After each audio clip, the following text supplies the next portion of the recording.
नमस्ते, सत श्री अकाल, जय हिंद दोस्तों। आम्रपाली को छोड़कर अक्षरा सिंह के चक्कर में पड़े निरहुआ, वीडियो हुआ वायरल। आइए जाने पूरी खबर विस्तार से। अक्षरा सिंह के गाने इंटरनेट पर वायरल होते रहते हैं, वहीं दूसरी ओर निरहुआ ने भी भोजपुरी में खूब नाम कमाया है। तो स्टार के लिस्ट में निरहुआ और अक्षरा सिंह का नाम हमेशा से खूब शुमार होता नजर आया है।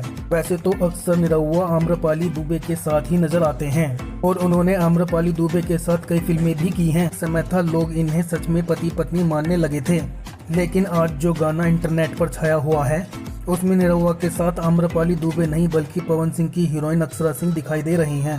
उड़ी उड़ी उड़नी हमके बुलावे तोहरा निरहुआ उनके पलटने का इंतजार कर रहे हैं। सोशल मीडिया पर निरहुआ और अक्षरा सिंह का एक गाना वायरल हो रहा है जिसका टाइटल तू पलट जाइबा रखा गया है।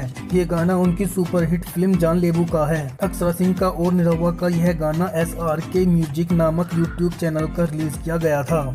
इस गाने को अक्षरा सिंह और ओम झा ने गाया है। इस गाने का म्यूजिक ओम झा ने दिया है और इस गाने के लिरिक्स यादव राज ने लिखे हैं। अक्षरा और निरहुआ के इस गाने के बारे में आपको क्या कहना है दोस्तों, कमेंट बॉक्स में जाकर अपनी राय जरूर दें और ऐसी जानकारी पाने के लिए चैनल को दिल से लाइक करके सब्सक्राइब करना ना भूलें।